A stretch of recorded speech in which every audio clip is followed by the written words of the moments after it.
नमस्कार रसिक हो, मी सौ कल्पना बंब आपल्यासमोर 14वी कविता सादर करीत आहे।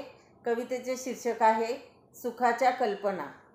सुखासाठी असते चाललेली धडपड, सुख मिळत नाही पैशांनी।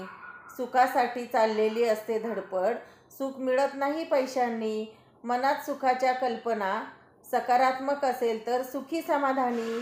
मनात सुखाच्या कल्पना सकारात्मक असेल तर सुखी समाधानी। नाण्याला दोन बाजू छापा काटा, नाण्याला दोन बाजू छापा काटा। जीवनात असते सुख आणि दुःख, जीवनात असते सुख आणि दुःख।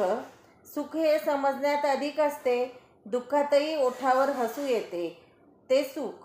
सुख हे समजण्यात अधिक असते, दुःखातही ओठावर हसू येते तेच सुख।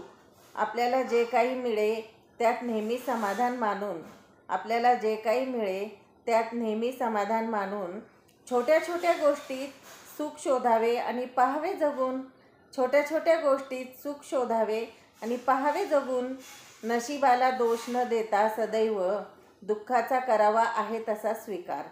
नशिबाला दोष न देता सदैव दुःखाचा करावा आहे तसा स्वीकार।